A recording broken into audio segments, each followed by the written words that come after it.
നമസ്തേ. 22/7/2025 ചൊവ്വാഴ്ചത്തെ നക്ഷത്രഫലമാണ് പറയുന്നത്. അതിനു മുമ്പ് വീഡിയോ ഒന്ന് നിങ്ങൾ കേൾക്കുമ്പോൾ അത് ശ്രദ്ധിച്ച് കേൾക്കണം. നിങ്ങളുടെ പ്രസക്തമായ കമൻറ്റുകൾക്ക് മറുപടി പറയുന്നുണ്ട്. പക്ഷെ ചോദ്യം വീണ്ടും വീണ്ടും ആവർത്തിക്കുന്നുവെങ്കിൽ നിങ്ങൾ ആ വീഡിയോ കേൾക്കുന്നില്ല എന്നതിൻ്റെ അർത്ഥം. അതിൻ്റെ മറുപടി പറയുന്നത്. അപ്പോൾ മറുപടി എവിടെയെങ്കിലുമൊക്കെയായിട്ട് പറയുന്നുണ്ടാവും. ഇപ്പോൾ ചിലപ്പോൾ ആദ്യമേ ആയിരിക്കും, ചിലപ്പോൾ എവിടെയെങ്കിലും ആയിട്ട് നിങ്ങളുടെ എന്തായാലും വീഡിയോയ്ക്ക് മറുപടി പറയുന്നുണ്ടാവും. നിങ്ങളുടെ കമൻറ്റുകൾക്ക് ഈ വീഡിയോയിൽ മറുപടി പറയുന്നുണ്ടാവും. എല്ലാ കമൻറ്റിൻസും മറുപടി പറയുക തന്നെ ചെയ്യും. വീഡിയോ മുഴുവൻ കേൾക്കാതെ ഇരുന്നാലും നിങ്ങളുടെ മറുപടി കിട്ടിയെന്ന് നിങ്ങൾക്ക് പ്രതീക്ഷിക്കില്ല. അപ്പോൾ അതുകൊണ്ട് വീഡിയോ തുറന്ന് കേൾക്കാനായിട്ട് മുഴുവൻ കേൾക്കാനായിട്ട് പ്രത്യേകം ശ്രദ്ധിക്കണം. ഇനി നമുക്ക് ഫലത്തിലേക്ക് വരാം. ഇടവം, മിഥുനം, കന്നി, തുലാം, കുംഭം രാശിക്കാർക്ക് ശുഭവും, മേടം രാശിക്കാർക്ക് മധ്യമവും, ധനു, മകരം, മീനം രാശിക്കാർക്ക് ദോഷവും, കർക്കിടകം, ചിങ്ങം, വൃശ്ചികം രാശിക്കാർക്ക് കഠിന ദോഷവും ആണ്.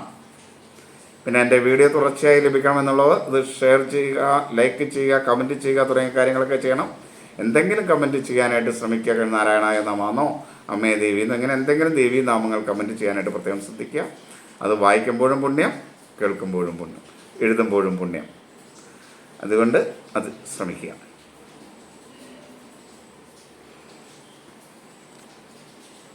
ഇനി കമൻറ്റുകൾക്കുള്ള 1-2 ചോദ്യങ്ങൾക്കുള്ള മറുപടി. ഒന്ന്, തിലഹവനം, അതിൻ്റെ ഒരു പ്രാധാന്യം പറയാവുന്നതാണ്.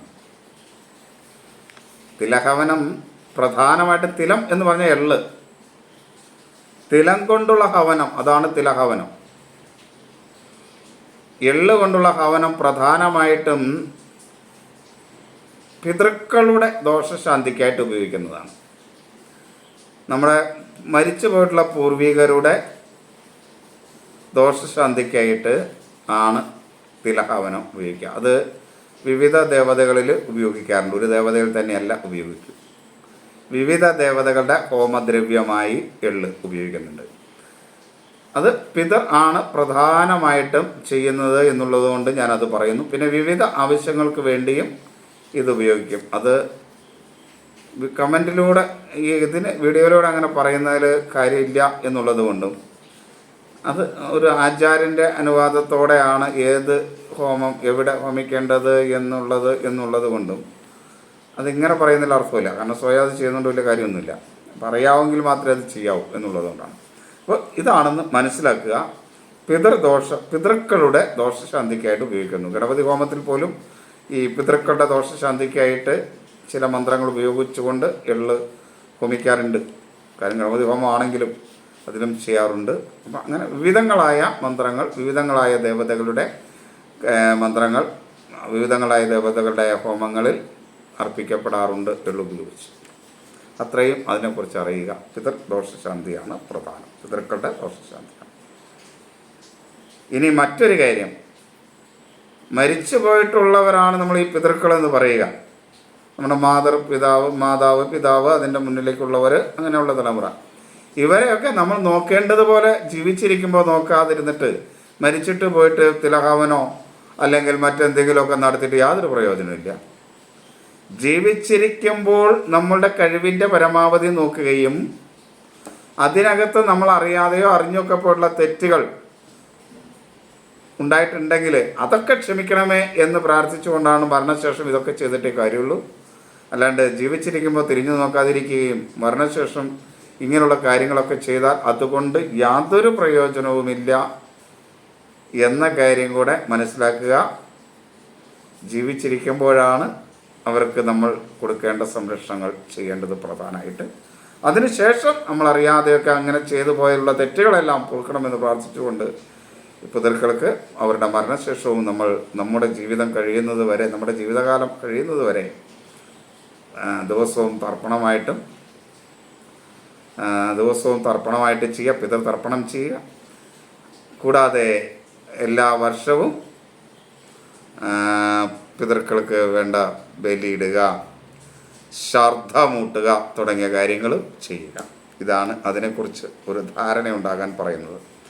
ഇനി മറ്റൊന്ന് പറഞ്ഞിട്ടുള്ളത്, അവരുടെ കുളിമുറിയിൽ എപ്പോഴും തവള വരുന്നു എന്നാണ്. തവളയുടെ ഒരു സ്വഭാവമാണ് ഈർപ്പമുള്ളിടത്ത് വരിക എന്നുള്ളത്.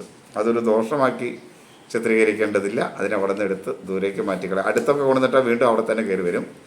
എപ്പോഴും ഈർപ്പം നിൽക്കുന്നിടത്ത് തവള വരിക, അത് അതിൻ്റെ ഒരു സ്വഭാവമാണ്. അപ്പോൾ അത് വരാതിരിക്കാനുള്ള സംവിധാനം അവിടെ ഉണ്ടെങ്കിൽ കുഴപ്പമില്ല. അതൊന്നും ഇല്ലാതെ കിടക്കുന്നിടത്താണെങ്കിൽ തവളയ്ക്ക് കയറാൻ സൗകര്യമുള്ളിടത്താണെങ്കിൽ തവള കയറും. അതിനെടുത്ത് ദൂരേക്ക് മാറ്റിക്കളയുക എന്ന് മാത്രം മതി. വേറെ പ്രശ്നങ്ങൾക്കൊന്നും അതിന് സങ്കല്പിക്കേണ്ടതില്ല. ഈ ആചാരങ്ങളെയും അനാചാരങ്ങളെയും നമ്മൾ വളരെ വ്യക്തമായിട്ട് മനസ്സിലാക്കണം. അന്ധവിശ്വാസവും വിശ്വാസവും തമ്മിലുള്ള വ്യത്യാസങ്ങളെ മനസ്സിലാക്കണം. അന്ധമായി പലതും വിശ്വസിക്കുന്നൊരവസ്ഥ നമ്മുടെ ജീവിതത്തിൽ പലയിടത്തും ഉണ്ട്. അത് അത്ര നല്ലതല്ല. വിശ്വാസവും അന്ധവിശ്വാസവും വ്യത്യസ്തമാണ് എന്ന് മനസ്സിലാക്കുക. ഇനി മറ്റൊരു ചോദ്യം, മകരം രാശിക്ക് ദാമ്പത്യം സുഖമാണെന്നാണ് ഞാൻ പറഞ്ഞത്. പക്ഷേ അങ്ങനെ വരുമോ എന്നാണ്. അതിനുള്ളൊരു ചെറിയ സാധ്യതയുണ്ട്. നമ്മളത് നേരെയാക്കിയാൽ നേരെയാവും, അത്രയേ ഉള്ളൂ. ദാമ്പത്യം സുഖകരമായിരിക്കും എന്നല്ല, പൊതുവെ അനുകൂലമായിരിക്കും എന്നാണ് പറഞ്ഞത് മകരം രാശിക്കാർക്ക്. അതിപ്പോൾ ഇന്നും അങ്ങനെ തന്നെ പറയാൻ പോകുന്നത്. അത് നമ്മൾ അനുകൂലമാക്കില്ല എന്ന് തീരുമാനിച്ചാൽ അനുകൂലമാവില്ല എന്നുകൂടെ മനസ്സിലാക്കുക. പിന്നെ ജാതകം ഇതിനകത്ത് പ്രാധാന്യമാണ്. ജാതകവുമായി ബന്ധപ്പെട്ട് ഇതിനകത്ത് മുഴുവൻ ശുഭകരമാണെങ്കിൽ, ജാതകത്തിൽ മുഴുവൻ ദോഷമാണെങ്കിൽ മധ്യമായിട്ട് അനുഭവിക്കാൻ പറ്റും യോഗം എന്ന് മനസ്സിലാക്കി മുന്നോട്ട് പോവുക. ഇത് മനസ്സിലാക്കണം എല്ലാത്തിലും. അപ്പോൾ ദോഷമാണെങ്കിൽ അതേപോലെ തന്നെ ആയിരിക്കും. ഇനി നമുക്ക് വീഡിയോ നമ്മുടെ നക്ഷത്രപരത്തെ വിശദമായിട്ട് നമുക്കിതിനകത്ത് നോക്കാം, വീഡിയോയിൽ നോക്കാം. മേടം രാശിക്ക് ഗുണദോഷ സമ്മിശ്രമായ ഒരു ദിവസമാണ്. മേടം രാശിക്കാരെ സംബന്ധിച്ചിടത്തോളം മനസ്സ് ബുദ്ധിയൊക്കെ അനുകൂലമായി പ്രവർത്തിക്കും. മാതൃസ്ഥാനീയർ അനുകൂലമായിരിക്കും. അഭിപ്രായ സ്ഥിരതയോടുകൂടി കാര്യങ്ങളൊക്കെ ചെയ്യാൻ കഴിയും. എന്നാൽ ഇടയ്ക്കിടയ്ക്ക് ഒരു ആത്മവിശ്വാസക്കുറവ് അനുഭവപ്പെടുന്ന ദിവസമായിരിക്കും. ആരോഗ്യ കാര്യത്തിൽ അത്ര അനുകൂലമല്ല. പൊതുവെ ഒരു പ്രതിരോധ ശക്തിയൊക്കെ കുറവായിരിക്കും. വാദസംബന്ധമായ അസുഖമുള്ളവർ പ്രത്യേകം ശ്രദ്ധിക്കേണ്ട ഒരു കാലഘട്ടമാണ്. പൊതുവെ ഇവരെ സംബന്ധിച്ച് ശനി 12-ൽ സഞ്ചരിക്കുന്ന കാലമാണ്. ഏഴരശനി കാലഘട്ടമാണ്. കേതു 5-ലും വ്യാഴം 3-ലും ഒക്കെ സഞ്ചരിക്കുന്നൊരു കാലഘട്ടമാണ്. അപ്പോൾ അതുകൊണ്ട് അത്ര മേന്മയേറിയ ഒരു ടൈം ഒന്നും അല്ല ഇവരെ സംബന്ധിച്ചിടത്തോളം ചാരവശാൽ. എങ്കിലും പൊതുവെ ഈ ദിവസം ഗുണദോഷ സമ്മിശ്രമായിരിക്കുമെന്ന് മാത്രം. സഹോദര സ്ഥാനീയരൊന്നും അത്ര അനുകൂലമായിരിക്കില്ല. ശത്രുക്കൾ മൂലമുള്ള ദോഷമൊക്കെ ഉണ്ടാകുന്ന സമയമായിരിക്കും. കടബാധ്യത വർദ്ധിക്കാനുള്ളൊരു സാധ്യതയുണ്ട്. അതുകൊണ്ട് അത് ശ്രദ്ധിച്ചുകൊള്ളണം. വാക്കുകളൊക്കെ നല്ല രീതിയിൽ ഉപയോഗിക്കാനായിട്ട് കഴിയും. അതുകൊണ്ട് അതിൻ്റെ മേന്മയൊക്കെ ഉണ്ടാക്കുന്നതിനായിട്ട് കഴിയും. ബന്ധുക്കളും സുഹൃത്തുക്കളുമൊക്കെ ഒരു പരിധി വരെ അനുകൂലമായിരിക്കും. എന്നാൽ ഞരമ്പുകളുമായി ബന്ധപ്പെട്ട് ന്യൂറോയുമായി ബന്ധപ്പെട്ട ചില അസുഖങ്ങൾ വരാനുള്ളൊരു സാധ്യതയും ഈ സമയത്തുണ്ട്. ധനപരമായ കാര്യങ്ങൾ ചില നഷ്ടങ്ങളൊക്കെ വരാം. ദൈവാധീനം കുറവുള്ളതാണ് സമയമാണ്. ജീവിത പങ്കാളി പൊതുവെ അനുകൂലമാണെങ്കിലും മക്കൾ അത്ര അനുകൂലമായിക്കൊള്ളുന്നില്ല. കുടുംബത്തിൽ പൊതുവെ ഒരു സ്വസ്ഥതക്കുറവൊക്കെ അനുഭവപ്പെടുന്ന കാലഘട്ടമായിരിക്കും ദിവസമായിരിക്കും ഇത്. തൊഴിൽ മേഖലയിലും അത്ര അനുകൂലമല്ല. സഹപ്രവർത്തകരും മേലുദ്യോഗസ്ഥരിൽ നിന്നൊക്കെ മനസ്സിന് പ്രയാസകരമായ അവസ്ഥയുണ്ടാവും.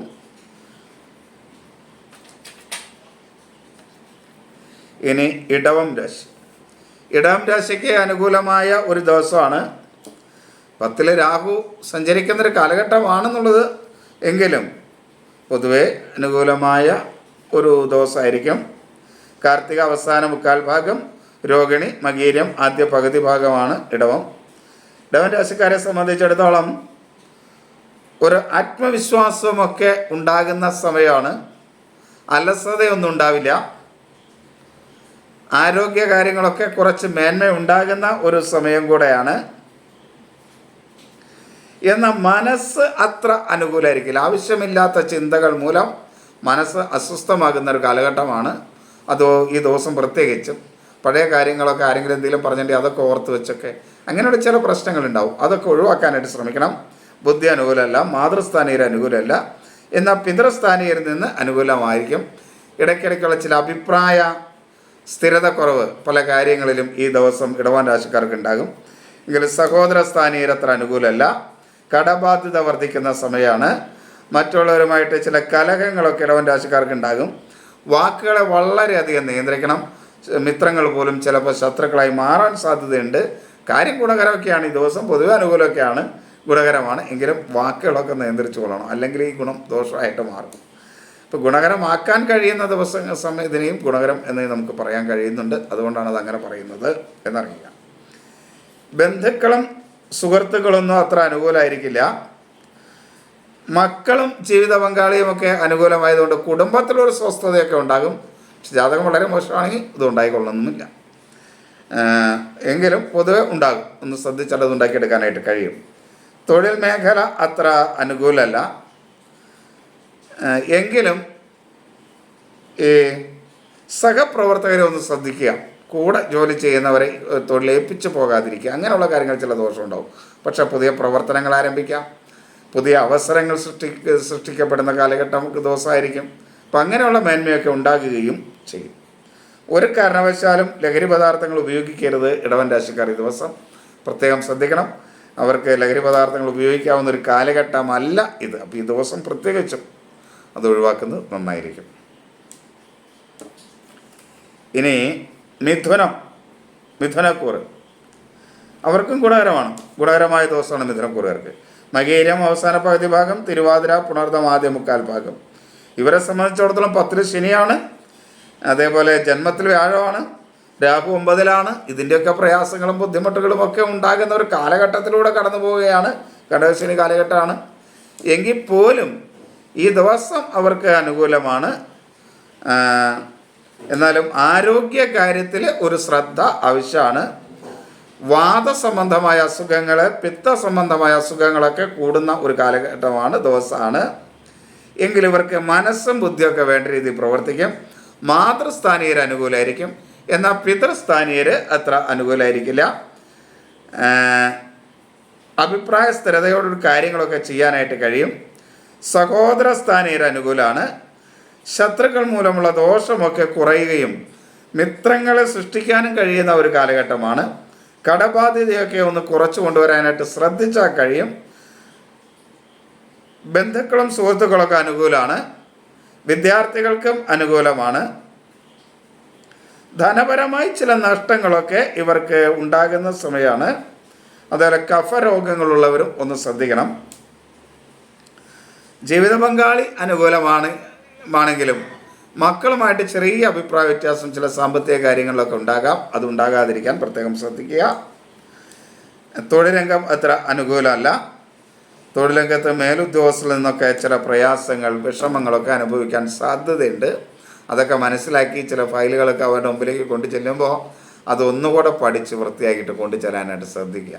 ഇങ്ങനെയൊക്കെയുള്ള കാര്യങ്ങളാണ്. ഈ മേലുദ്യോഗസ്ഥർക്ക് അനുകൂലാവസ്ഥ ഉണ്ടാവില്ല എന്ന് പറയുമ്പോൾ അവരുടെ അടുത്ത് പോകേണ്ട സമയത്ത് അത് വേണ്ട രീതിയിൽ വേണ്ടതുപോലെ കൈകാര്യം ചെയ്ത് പോകുക. അപ്പോൾ അതിൻ്റെ ആ ഒരു ശക്തി കുറയും. എങ്കിൽ ചെറുതായിട്ടൊക്കെ ഉണ്ടാവും. എന്നാലും ഇനി നമുക്ക് കർക്കിടകൂറുകാർക്ക് ഒട്ടും അനുകൂലമല്ല. കഠിനമായ ദോഷമുള്ള സമയമാണ്. വളരെ ശ്രദ്ധിക്കേണ്ട സമയമാണ്. ഒട്ടും ദൈവാധീനമില്ലാത്ത ഒരു സമയമാണ്. പൊതുവെ ഭാഗ്യക്കുറവ് അനുഭവപ്പെടുന്ന ഒരു സമയം കൂടെയാണ്. 12-ലാണ് വ്യാഴം, 8-ലാണെങ്കിൽ രാഹു, 9-ൽ ശനി, 2-ൽ കേതു, ഇങ്ങനെയൊക്കെ നിൽക്കുന്ന ഒരു സമയമാണ്. അപ്പോൾ പല കാര്യങ്ങളിലും വേണ്ടതുപോലെ ശോഭിക്കാൻ കഴിയില്ല എന്ന് മാത്രമാണ്. പൊതുവേ കാലഘട്ടം അനുകൂലമല്ല. ആ സമയത്ത് ഈ ദിവസവും അനുകൂലമല്ല എന്ന് ശ്രദ്ധിക്കുക. പൊതുവെ എല്ലാ ആത്മവിശ്വാസക്കുറവ്, അലസത, എല്ലാ കാര്യത്തോടും ഒരു വെറുപ്പ്, വിദ്വേഷം ഒക്കെ തോന്നുന്ന സമയമാണ്. ഉഷ്ണരോഗങ്ങൾ, നേത്രരോഗങ്ങൾ ഒക്കെ ഉണ്ടാകാൻ സാധ്യതയുണ്ട്. ഒരു പ്രതിരോധ ശക്തി കുറവ് പൊതുവെ അനുഭവപ്പെടും.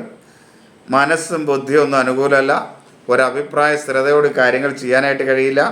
മാനസികമായ അസ്വസ്ഥത, ഗർഭാശയ രോഗങ്ങളൊക്കെ ഉള്ളവർ ശ്രദ്ധിക്കണം. സഹോദര സ്ഥാനീയർ അനുകൂലമല്ല. കലഹങ്ങൾ ഉണ്ടാകാനുള്ളൊരു സാധ്യതയുണ്ട്. ധനപരമായ കാര്യങ്ങൾ വളരെയധികം ശ്രദ്ധ വേണ്ട ഒരു സമയമാണ്. മുൻകോപത്തെ വളരെയധികം നിയന്ത്രിക്കണം. ബന്ധുക്കളും സുഹൃത്തുക്കളും ഒന്നും അനുകൂലമല്ല. വാക്ക് ഒട്ടും അനുകൂലമല്ല. അതുകൊണ്ട് വാക്ക് വളരെയധികം ശ്രദ്ധിക്കണം. ഓരോ കാര്യങ്ങൾ പറയുമ്പോഴും.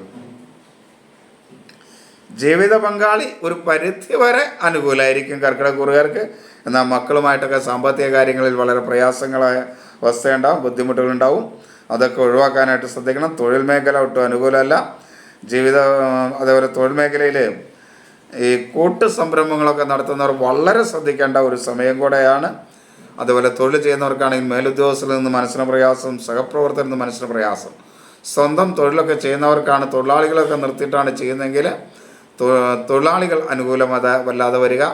അവരുടെ അനാസ്ഥ മൂലമുണ്ടാകുന്ന നഷ്ടങ്ങൾ, പ്രയാസങ്ങൾ ഉണ്ടാക്കുകയൊക്കെ ചെയ്യും.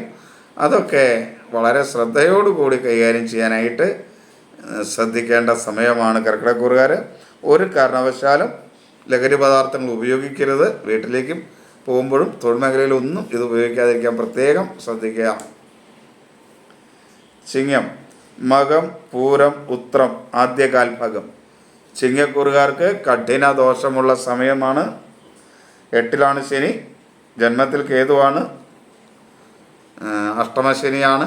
ദോഷം ശരിക്കുമുള്ള ഒരു കാലഘട്ടമാണ്. ജാതകത്തിൽ ശനി അനുകൂലമല്ല എങ്കിൽ നല്ല ദോഷം ഉണ്ടാകും. അപ്പോൾ അത് അനുകൂലമാണോ എന്ന് ജാതകം നോക്കുക. എന്നിട്ട് അത് അനുകൂലം അല്ലെങ്കിൽ അനുകൂലമാക്കുന്നതിന് ആവശ്യമായ പരിഹാര കർമ്മങ്ങൾ ചെയ്യുക. യഥാശക്തി പരിഹാര കർമ്മങ്ങൾ ചെയ്താൽ മതി. വലിയ പണം മുടക്കിയുള്ള പരിഹാര കർമ്മങ്ങളൊന്നുമല്ല ആവശ്യം. നാമജപം പോലും ഏത് ദേവതയാണ് നോക്കേണ്ടതെന്ന് നോക്കിയിട്ട്. കാരണം ശനി എന്ന് പറഞ്ഞാൽ ശരിക്കും പല ദേവതകളുണ്ട്. ഓരോ ഗ്രഹങ്ങൾക്കും ഒരു ദേവതയല്ല ഉള്ളത്. ഗ്രഹങ്ങൾക്ക് വിവിധങ്ങളായ ദേവതകളുണ്ട്. ഓരോ രാശിയിൽ ഓരോ ഗ്രഹങ്ങൾ നിൽക്കുമ്പോൾ അവർക്ക് വ്യത്യസ്തങ്ങളായ ദേവതകളാണ്. അതുകൊണ്ടാണ് ആ നിങ്ങൾക്ക് പരിഹാരം ഞാൻ നിർദ്ദേശിക്കാത്ത ജാതകം നോക്കാത്തതുകൊണ്ടാണ്. ഏത് രാശിയിലാണ് നിൽക്കുന്നതെന്ന് അറിഞ്ഞിട്ട് വേണം പരിഹാരം ഉണ്ടാക്കാൻ. അല്ലെങ്കിൽ പരിഹാരം ഫലവത്താവില്ല. അപ്പോൾ നമ്മൾ പരിഹാരം പറയുമ്പോൾ അത് ഫലം കൂടെ ഉണ്ടാവണമല്ലോ, ഇല്ലെങ്കിൽ പറയാതിരിക്കുന്നതല്ലേ നല്ലത്. അതുകൊണ്ട് പറയുന്നില്ല. എങ്കിലും പൊതുവായി നാമം ജപിക്കാൻ ഞാൻ പറയാറുണ്ട്. അത് എല്ലാവരും ചെയ്യുക. പൊതുവേ ഒരാത്മവിശ്വാസക്കുറവും അലസതയും ഒക്കെ ഉണ്ടാകും. ആരോഗ്യക്കുറവുണ്ടാവും. വാദസംബന്ധമായ അസുഖമുള്ളവർ പ്രത്യേകം ശ്രദ്ധിക്കണം. നേത്രരോഗങ്ങളും പ്രയാസം സൃഷ്ടിക്കും. മനസ്സ് പൊതുവെ അനുകൂലമായിരിക്കും. മാതൃസ്ഥാനീയർ അനുകൂലമായിരിക്കും. ബുദ്ധിയൊക്കെ വേണ്ട രീതിയിൽ പ്രവർത്തിക്കും. അഭിപ്രായ സ്ഥിരതയോടുകൂടി കാര്യങ്ങളൊക്കെ ചെയ്യാൻ കഴിയും. കഠിന ദോഷമാണെങ്കിൽ ഇതൊക്കെ ചെയ്യാൻ കഴിയും. സഹോദര സ്ഥാനീയർ അനുകൂലമല്ല. പലവിധ തടസ്സങ്ങൾ മൂലം പല കാര്യങ്ങളുണ്ടാവും. വേണ്ടപ്പെട്ടവരുമായി ഒരാവശ്യമില്ലാതെ ചിലപ്പോൾ അഭിപ്രായ വ്യത്യാസമോ കലഹമോ ഉണ്ടാകാം. കടബാധ്യത വർദ്ധിക്കും. മുൻകോപത്തെ വളരെയധികം നിയന്ത്രിക്കണം. വാക്കുകൾ വളരെ ശ്രദ്ധിക്കണം. ആവശ്യമില്ലാതെ ഒരു കാര്യവും പറയാൻ പോകാതിരിക്കാൻ പ്രത്യേകം ശ്രദ്ധിക്കുക.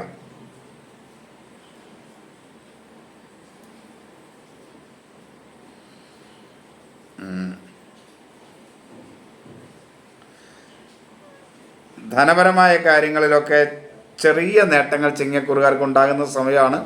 ഒന്ന് ശ്രമിച്ചാൽ ഇപ്പം ദൈവാധീനമൊക്കെ ഉണ്ടാക്കാവുന്നൊരു കാലഘട്ടം കൂടിയാണ്. കുറച്ച് നാമം ജപിക്കാനൊക്കെ ശ്രമിക്കുക. തൊഴിൽ മേഖലയിൽ അനുകൂലമല്ല. സഹപ്രവർത്തകർ, മേലുദ്യോഗസ്ഥർ എന്നൊക്കെ വിഷമമുണ്ടാവും. തൊഴിൽ മേഖലയിൽ തൊഴിലാളികളിൽ നിന്ന് നിസ്സഹകരണം ഉണ്ടാകും. ഇങ്ങനെ പല പ്രശ്നങ്ങൾ തൊഴിൽ മേഖലയിൽ ഉണ്ടാകുന്ന ഒരു സമയമാണ്. ഒരു കാരണവശാലും ലഹരി പദാർത്ഥങ്ങൾ ഉപയോഗിക്കരുത് ഈ സമയത്ത്. കന്നി, ഉത്രം അവസാന മുക്കാൽ ഭാഗം, അത്തം ചിത്തിര ആദ്യ പകുതി ഭാഗം. 7ാം ഭാവത്തിൽ 7ൽ ശനി സഞ്ചരിക്കുന്നു, 10ൽ വ്യാഴം സഞ്ചരിക്കുന്നു, 12ൽ കേതു സഞ്ചരിക്കുന്നു.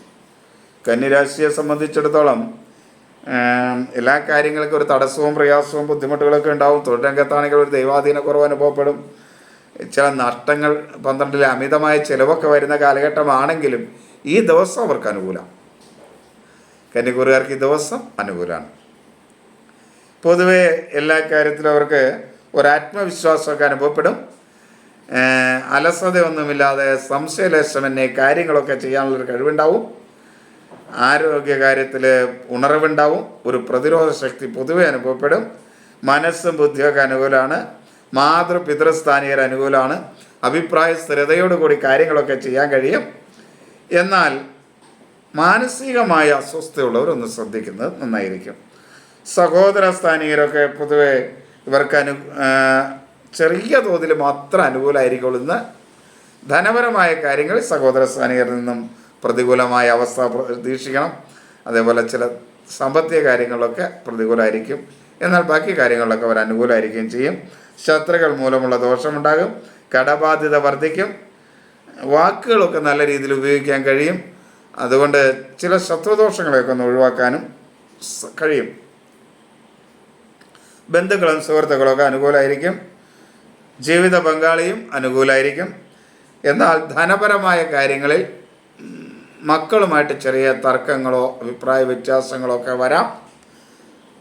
തൊഴിൽ മേഖലയിലും അത്ര അനുകൂലമൊന്നുമല്ല. എന്നാൽ മേലുദ്യോഗസ്ഥരിൽ നിന്ന് കുറച്ച് അനുകൂലാവസ്ഥ ഉണ്ടാകുകയും ചെയ്യും. പക്ഷേ സഹപ്രവർത്തകർ ഒട്ടും അനുകൂലമല്ലാത്ത സ്ഥിതി കാണിക്കും. തുലാം രാശിക്ക് പൊതുവെ അനുകൂലമാണ്. ഒരു പൂർവ്വപുണ്യ സുഹൃതത്തിൻ്റെ കുറവ് അനുഭവിക്കുന്ന ഒരു സമയമായതുകൊണ്ട് അതിൻ്റെ ഒരു ബുദ്ധിമുട്ടുണ്ടാകുന്നേ ഉള്ളൂ. നന്നായിട്ട് നാമം ജപിച്ചാൽ പരമാവധി നന്നാക്കിയെടുക്കാൻ കഴിയുന്ന ഒരു കാലഘട്ടമാണ് തുലാക്കൂറുകാരെ സംബന്ധിച്ചിടത്തോളം. ഇത് എല്ലാ കാര്യത്തിലും ഒരാത്മവിശ്വാസമൊക്കെ ഉണ്ടാകും. സംശയമൊന്നുമില്ലാതെ കാര്യങ്ങൾ ചെയ്യാൻ കഴിയും. അലസതയൊന്നും ഉണ്ടാവില്ല. ആരോഗ്യകാര്യത്തിൽ പൊതുവേ മേന്മ അനുഭവപ്പെടും. മനസ്സ് ഒന്ന് കൺട്രോൾ ചെയ്യാനായിട്ട് ശ്രദ്ധിക്കണം. ആവശ്യമില്ലാത്ത ചിന്തകൾ, മറ്റുള്ളവരോടുള്ള ഒരു ചെറിയ വിരോധത്തോടുള്ള ഒരു മനസ്സിൻ്റെ ഒരു തോന്നൽ, അവൻ അങ്ങനെയാണോ, അവൻ എന്നോട് ഇങ്ങനെ പെരുമാറിയോ എന്നൊക്കെ തോന്നുന്ന രീതിയിൽ ഒരു ആവശ്യമില്ലാത്ത ചിന്തകളൊക്കെ മനസ്സിൽ വരും. അതൊക്കെ ഒന്ന് ഒഴിവാക്കാൻ ശ്രമിക്കണം. അതുപോലെ മാതൃസ്ഥാനീയരായിട്ട് ചെറിയ പിണക്കം ഒക്കെ ഉണ്ടാകാനുള്ളൊരു സാധ്യതയുണ്ട്. അഭിപ്രായ സ്ഥിരതയോട് കാര്യങ്ങൾ പറയാൻ കഴിയാത്തൊരു ദിവസമായിരിക്കും. ചിലപ്പോൾ ചില കാര്യങ്ങളൊക്കെ മാറ്റി പറയേണ്ടതായിട്ട് വരാം അന്ന് തന്നെ. അതൊക്കെ അതുകൊണ്ട് വാക്കുകൾ അല്ലെങ്കിൽ കാര്യങ്ങളെല്ലാം പറയുമ്പോൾ ഒന്ന് ശ്രദ്ധിക്കുക. ആസ്മ, മാനസികമായ അസ്വസ്ഥത, ഗർഭാശയ രോഗങ്ങൾ, ഗർഭാവസ്ഥയിലുള്ളവരൊക്കെ ഒന്ന് ശ്രദ്ധിക്കണം. കാര്യവർക്ക് ശുഭകരമായ ദിവസമൊക്കെ ആണെങ്കിലും ഈ അസുഖമുള്ളവരൊക്കെ ഒന്ന് ശ്രദ്ധിക്കുന്നത് നന്നായിരിക്കും. ഉള്ളവരൊന്ന് ശ്രദ്ധിക്കുന്നത് നന്നായിരിക്കും. സഹോദര സ്ഥാനീയരൊക്കെ അനുകൂലമാണ്. ശത്രുക്കൾ മൂലമുള്ള ദോഷം കുറയും. കടബാധ്യതയൊക്കെ കുറച്ച് കൊണ്ടുവരാൻ കഴിയും. വാക്കുകളൊക്കെ നല്ല രീതിയിൽ ഉപയോഗിക്കാൻ കഴിയും. പുതിയ സുഖബന്ധങ്ങളൊക്കെ സൃഷ്ടിക്കാൻ കഴിയുന്നൊരു കാലഘട്ടമാണ്. നല്ല സുഹൃത്ബന്ധങ്ങൾ ഉണ്ടാക്കാൻ കഴിയും. അതേപോലെ നഷ്ടപ്പെട്ടു പോയ സുഹൃത്ത് ബന്ധങ്ങളൊക്കെ ഒന്ന് പുനർക്രമീകരിക്കുവാനും അതിനെ നന്നാക്കിയെടുക്കുവാനും ഒക്കെ കഴിയും. ബന്ധുക്കളും സുഹൃത്തുക്കളൊക്കെ അനുകൂലമായിരിക്കും. ധനപരമായ നേട്ടങ്ങൾ ഉണ്ടാക്കാൻ കഴിയും. മക്കളും ജീവിത പങ്കാളിയും ഒക്കെ അനുകൂലമാണ്. തൊഴിൽ രംഗത്ത് പുതിയ അവസരങ്ങൾ ലഭിക്കാനുള്ളൊരു സാധ്യതയുണ്ട്. സ്വന്തമായി തൊഴിലൊക്കെ ചെയ്യുന്നവരാണെങ്കിൽ അതിൽ വികസന പ്രവർത്തനങ്ങൾ നടത്താൻ സാധ്യത ഉള്ള ഒരു സമയമാണ്. കൂട്ടു സംരംഭങ്ങൾക്കൊക്കെ നേതൃത്വം നൽകാൻ കഴിയുന്ന ഒരു കാലഘട്ടമാണ് തുലാം രാശിക്കാരെ സംബന്ധിച്ചിടത്തോളം. അങ്ങനെ പൊതുവെ ശുഭകരമായ കാര്യങ്ങളായിരിക്കും ഈ ദിവസം ഉണ്ടാകുക. വൃശ്ചികം, വിശാഖം അവസാന കാൽഭാഗം, അനിഴം, തൃക്കേട്ട ഒട്ടും അനുകൂലമല്ല, കഠിന ദോഷമാണ്. 4 രാഹു, കുടുംബസമാധാനം വളരെ കുറയുന്ന കാലഘട്ടമാണ്. അതേപോലെ 5 ശനിയാണ്, പൂർവ്വപുണ്യ ദുരിതം ഉണ്ടാകും. 8 വ്യാഴമാണ്, ആരോഗ്യകാര്യങ്ങൾ അനുകൂലമല്ല. 10 കേതു, കർമ്മമണ്ഡലങ്ങളിലും ചില പ്രയാസങ്ങൾ, ഇങ്ങനെയൊക്കെ ഉണ്ടാകുന്ന ഒരു കാലഘട്ടമാണിത്. അങ്ങനെയുള്ള ദിവസം ഈ ദിവസവും കൂടെ അനുകൂലമല്ലെങ്കിൽ കുറേയധികം ബുദ്ധിമുട്ടുണ്ടാവും. അതുകൊണ്ട് നന്നായി ഈശ്വരാരാധന നടത്തുക. ഭഗവാൻ തീരുമാനിച്ചാൽ നമ്മുടെ എല്ലാ ദോഷത്തെയും മാറ്റാൻ കഴിയും. എത്ര ബുദ്ധിമുട്ടുണ്ടെന്ന് ആരൊക്കെ പറഞ്ഞാലും, ഏതൊക്കെ ജ്യോതിഷം പറഞ്ഞാലും, ഭഗവാൻ ഒന്ന് കണ്ണു തുറന്നാൽ ഇതൊക്കെ എപ്പോഴേ മാറും. അതുകൊണ്ടാണ് ഈ നാമം ജപിക്കുമെന്ന് ഞാൻ ഈ പറയുന്നത്. ദോഷങ്ങളൊക്കെ മാറ്റാൻ നാമജപം കൊണ്ട് കഴിയും. മനസ്സ് ശുദ്ധമായിരുന്ന് ഭഗവാനെ ഒന്ന് വിളിച്ചാൽ ഇതൊക്കെ നമുക്ക് മാറ്റാം. അതുകൊണ്ട് നന്നായി നാമം ജപിക്കുക. ഇങ്ങനെയൊക്കെ ഉണ്ടാകുന്നെന്ന് അറിഞ്ഞിരുന്നു കൊണ്ട് അത് വരാതിരിക്കാൻ ശ്രദ്ധിക്കുക. നന്നായി നാമം ജപിക്കുക. അപ്പോൾ ദോഷങ്ങൾ ഉണ്ടാവില്ല. ഇവരെ സംബന്ധിച്ചിടത്തോളം, വൃശ്ചികക്കാരെ സംബന്ധിച്ചിടത്തോളം ആരോഗ്യ അനുകൂലമല്ല. എല്ലാ കാര്യങ്ങളിലും ഒരു തടസ്സം ഉണ്ടാകും. വാത പിത്ത സംബന്ധമായ അസുഖങ്ങൾ, ഉഷ്ണരോഗങ്ങൾ, നേത്രരോഗങ്ങളൊക്കെ ഉള്ളവർക്ക് ബുദ്ധിമുട്ടുണ്ട്. മനസ്സ് ബുദ്ധി അനുകൂലമല്ല. മാതൃപിതൃസ്ഥാനീയർ അനുകൂലമല്ല. ഒന്നിനോടും ഒരു താല്പര്യം ഉണ്ടാവില്ല. അതേപോലെ വൃക്ക സംബന്ധമായ അസുഖങ്ങൾ, ഗർഭാവസ്ഥയിലുള്ളവർ, ഗർഭാശയ രോഗമുള്ളവർ, മാനസികമായ അസ്വസ്ഥതയുള്ളവർ ഒക്കെ വളരെയധികം ശ്രദ്ധിക്കേണ്ട ഒരു ദിവസമാണ്. അലർജി സംബന്ധമായ അസുഖമുള്ളവർ, ആസ്തമയൊക്കെ ഉള്ളവർ ശ്രദ്ധിക്കണം. സഹോദര സ്ഥാനീയർ അനുകൂലമല്ല. ശത്രുക്കൾ മൂലമുള്ള ദോഷമുണ്ടാവും. കടബാധ്യത വർദ്ധിക്കും. മറ്റുള്ളവരുമായിട്ട് കലഹം, മുൻകോപം വളരെ ശ്രദ്ധിക്കണം. ആവശ്യമില്ലാത്ത കാര്യത്തിൽ എടുത്തു ചാടി കോപിച്ച് വെറുതെ ആവശ്യമില്ലാത്ത പ്രശ്നം ഉണ്ടാക്കാതിരിക്കാൻ പ്രത്യേകം ശ്രദ്ധിക്കുക. വാക്കുകൾ വളരെ ശ്രദ്ധയോടെ ഉപയോഗിക്കുക. ഉപയോഗിച്ചില്ല എന്ന് വെച്ചാൽ കുഴപ്പമില്ല, ഉപയോഗിക്കുകയാണെങ്കിൽ വളരെ ശ്രദ്ധയോടെ ഉപയോഗിച്ചോളണം. ബന്ധുക്കളും സുഹൃത്തുക്കളും ഒന്നും അനുകൂലമല്ല. ധനപരമായ കാര്യങ്ങൾ അനുകൂലമല്ല. കോപങ്ങളൊക്കെ ഉണ്ടാകാവുന്ന സാധ്യതയുണ്ട്. ജീവിത പങ്കാളിയും മക്കളും ഒന്നും അനുകൂലമായിരിക്കില്ല. തൊഴിൽ മേഖലയിലും ഒട്ടും അനുകൂലമല്ല. ഒരു കാരണവശാലും നിങ്ങൾ ലഹരി പദാർത്ഥങ്ങൾ ഉപയോഗിക്കരുത്. കാരണം പൊതുവേ അനുകൂലമല്ലാത്തൊരു സമയം. ആ സമയത്ത് നമ്മൾ സ്വയം പ്രശ്നങ്ങൾ വരുത്തി വയ്ക്കരുത്. അതുകൊണ്ട് ലഹരി പദാർത്ഥങ്ങൾ ഒരു കാരണവശാലും വൃശ്ചികക്കൂറുകാരെ ഉപയോഗിക്കരുത്. ധനുരാശിക്ക് ദോഷകരമായ ദോഷമാണ്. കഠിന ദോഷമൊന്നുമല്ല. മൂലം പുരാടം ഉത്രാടം ആദ്യ കാൽഭാഗം.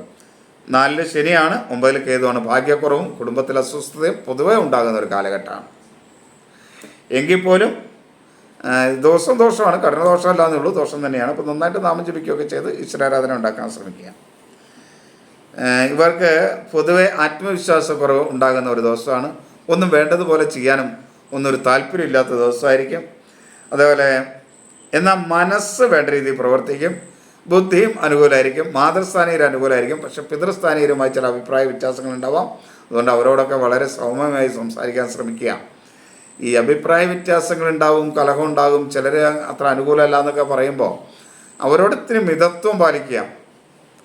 അല്ലെങ്കിൽ അവരോട് സംസാരിക്കാതിരിക്കുക. പ്രശ്നത്തെ ഒഴിവാക്കാനാണ് ഈ ജ്യോതിഷം എന്ന് പറയുന്നത്, പ്രശ്നം ഉണ്ടാക്കാനല്ല. അപ്പോൾ പ്രശ്നം ഉണ്ടാകുമെന്നുള്ളിടത്ത് ഉണ്ടാക്കാതിരിക്കാനുള്ള ബോധപൂർവമായ ശ്രമം, അതിനു വേണ്ടിയാണ് ഇത്.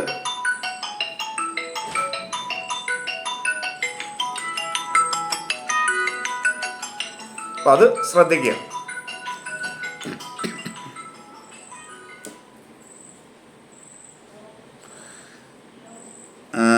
സുഹൃത്തുക്കളും ബന്ധുക്കളും ഒന്നും അനുകൂലമല്ല. പൊതുവെ എല്ലാ കാര്യങ്ങളിലും അത്ര അനുകൂലമല്ലാത്തൊരു സമയമാണ്. അതുകൊണ്ട് മാതാവ് അനുകൂലമാണ്. പിതൃസ്ഥാനീയർ അത്ര അനുകൂലമല്ല. സഹോദര സ്ഥാനീയർ അനുകൂലമല്ല.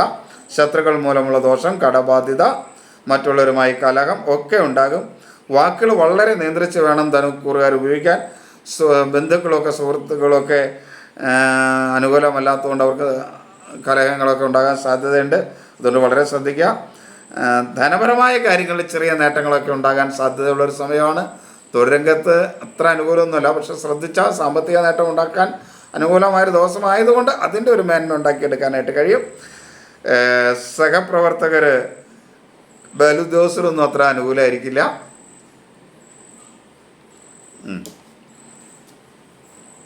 ഇനി മകരക്കൂറുകാർക്ക് ദോഷകരമായ ദിവസം തന്നെയാണ്.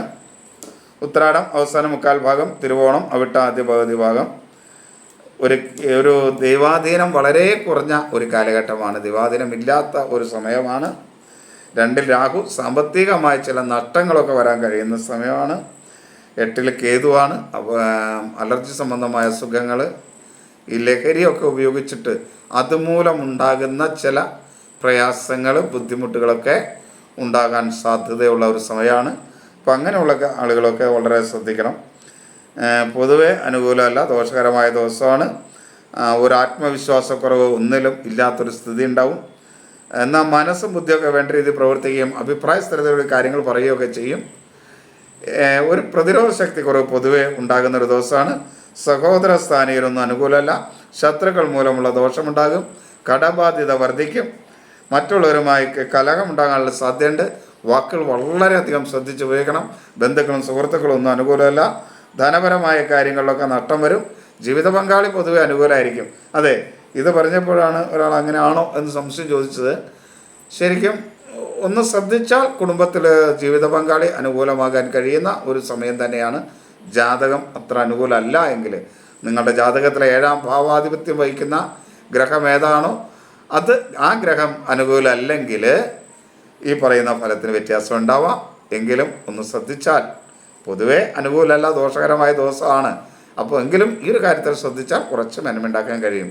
ഇന്നലെ ഇതേപോലെ കഴിഞ്ഞ ദിവസം പറഞ്ഞപ്പോൾ ഒരു കമൻറ്റ് വന്നതുകൊണ്ടാണ് ഇതൊന്നും വിശദീകരിക്കുന്നത്. ആ വ്യക്തി കേൾക്കുമെങ്കിൽ അത് മനസ്സിലാക്കുക. എല്ലാവരെയും കമൻ്റ് ഇടുക.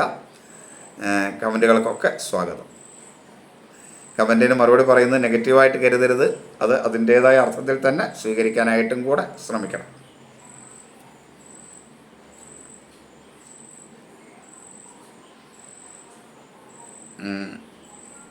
തൊഴിൽ മേഖലയിലും ഒന്ന് ശ്രദ്ധിച്ചാൽ നേട്ടമുണ്ടാക്കാൻ കഴിയും. തൊഴിൽ മേഖല അനുകൂലമാണ്. തൊഴിലാളികളൊക്കെ അനുകൂലമായിട്ട് വരാവുന്ന ഒരു സാഹചര്യമുള്ള സമയമാണ്. ഒരു കാരണവശാലും ലഹരി പദാർത്ഥങ്ങൾ ഉപയോഗിക്കാതിരിക്കാനും പ്രത്യേകം ശ്രദ്ധിക്കണം. കാരണം 8 കേതുവും 2 രാഹുവും സഞ്ചരിക്കുന്നൊരു കാലഘട്ടം. അനുചിതമായ സുഖർബന്ധങ്ങൾ ഉണ്ടാവാം. ലഹരി പദാർത്ഥങ്ങൾ ഉപയോഗിക്കുകയും ചെയ്യരുത്. രണ്ടും ഒഴിവാക്കാനായിട്ട് മകരക്കൂറുകാർ പ്രത്യേകം ശ്രദ്ധിക്കണം. കുംഭം അവിട്ടം അവസാന പകുതി, ചതയം പൂരുരുട്ടാതി ആദ്യ മുക്കാൽ. കുംഭക്കൂറുകാർക്ക് ശുഭകരമായ ഒരു ദിവസമാണ്. ജന്മത്തിൽ രാഹുവാണ്, 2 ശനിയാണ്, 7 കേതുവാണ്. അത്ര മേന്മയുള്ളൊരു കാലഘട്ടമൊന്നുമല്ല. എങ്കിൽ പോലും ഈ ദിവസം അനുകൂലമാണ്. പൊതുവെ ഒരു ആത്മവിശ്വാസമൊക്കെ ഉണ്ടാവും. അലസതയൊന്നുമില്ലാതെ കാര്യങ്ങൾ ചെയ്യാൻ കഴിയും. ആരോഗ്യ കാര്യത്തിൽ കഴിഞ്ഞ ദിവസങ്ങളെക്കാൾ മേന്മയുള്ള ദിവസമായിരിക്കും. എന്നാൽ മനസ്സിന് ഒരസ്വസ്ഥത തോന്നും. ബുദ്ധി അത്ര അനുകൂലമായിരിക്കില്ല. അഭിപ്രായ സ്ഥിരതയോടെ കാര്യങ്ങൾ കൊണ്ടുപോകാനും കഴിയാത്തൊരു ദിവസമായിരിക്കും. സഹോദര സ്ഥാനീയർ അനുകൂലമല്ല. ശത്രുക്കൾ മൂലമുള്ള ദോഷമുണ്ടാകും. കടബാധ്യത വർദ്ധിക്കും. വാക്കുകൾ നല്ല രീതിയിൽ ഉപയോഗിക്കാൻ കഴിയുന്നുണ്ട്. അതിൻ്റെ ഒരു മേന്മ എല്ലായിടത്തും ഉണ്ടാക്കാൻ കഴിയും. ബന്ധുക്കളും സുഹൃത്തുക്കളൊക്കെ അനുകൂലമായിരിക്കും. ധനപരമായ കാര്യങ്ങളിൽ ചില നേട്ടങ്ങളുണ്ടാകും. ജീവിത പങ്കാളി മക്കളുമൊക്കെ അനുകൂലമായതുകൊണ്ട് കുടുംബത്തിലും ഒരു സ്വസ്ഥത ഉണ്ടാകാനായിട്ട് കഴിയും. എങ്കിൽ തൊഴിൽ മേഖല അത്ര അനുകൂലമല്ല. തൊഴിൽ രംഗത്ത് ചില ശത്രുക്കൾ മൂലമുള്ള ദോഷങ്ങളും അതേപോലെ സഹപ്രവർത്തകരുടെ അനുകൂലമല്ലാത്ത അവസ്ഥയുണ്ടാവും. ഒരു കാരണവശാലും കുംഭരാശിക്കാരും ലഹരി പദാർത്ഥങ്ങൾ ഉപയോഗിക്കരുത്. മീനക്കൂറുകാർക്ക് ദോഷകരമായ ദിവസമാണ്. പൂരുരുട്ടാതി അവസാന കാൽഭാഗം, ഉത്രട്ടാതി രേവതി. വാദസംബന്ധമായ അസുഖം ശ്രദ്ധിക്കണം. കഫ രോഗങ്ങളെയും ഈ ദിവസം ശ്രദ്ധിക്കണം. ആരോഗ്യകാര്യം അനുകൂലമല്ല. ആത്മവിശ്വാസക്കുറവും അലസതയൊക്കെ പല കാര്യങ്ങളിലുണ്ടാവും. മനസ്സ് ബുദ്ധിയൊന്നും വേണ്ട രീതിയിൽ പ്രവർത്തിക്കില്ല. വാക്കുകൾ വളരെയധികം ശ്രദ്ധയോടെ ഉപയോഗിക്കണം. സഹോദര സ്ഥാനീയർ അനുകൂലമാണ്. ശത്രു മൂലമുള്ള ദോഷമൊക്കെ കുറയും. കടബാധ്യത കുറയ്ക്കാൻ കഴിയും. വാക്കുകളെ ഒന്ന് പ്രത്യേകം ശ്രദ്ധിക്കാനായിട്ട് പ്രത്യേകം ശ്രദ്ധിക്കേണ്ട ഒരു ദിവസമാണിത്. മക്കളുമായിട്ടൊക്കെ ചില അഭിപ്രായ വ്യത്യാസങ്ങളുണ്ടാവും. സാമ്പത്തിക കാര്യങ്ങളിൽ നഷ്ടമുണ്ടാവും. എങ്കിലും ജീവിത പങ്കാളി ഒരു പരിധിവരെ അനുകൂലമായിരിക്കുകയും ചെയ്യും. തൊഴിൽ മേഖല അനുകൂലമല്ല. ഒരു കാരണവശാലും ലഹരി പദാർത്ഥങ്ങൾ ഉപയോഗിക്കരുത്. ഇതൊരു പൊതു നിർദ്ദേശമാണ്. അതിനെ ആ അർത്ഥത്തിൽ തന്നെ നിങ്ങൾ സ്വീകരിക്കുക. ഇത് കമൻറ്റ് ചെയ്യുകയൊക്കെ ചെയ്യുക. എല്ലാവരും എന്തെങ്കിലുമൊക്കെ കമൻറ്റ് ഇടാനായിട്ട് ശ്രദ്ധിക്കുക. എല്ലാവരെയും ഈശ്വരൻ അനുഗ്രഹിക്കട്ടെ എന്ന് പ്രാർത്ഥിക്കുന്നു. എല്ലാവർക്കും നമസ്തേ. അമ്മേ ഭഗവതി.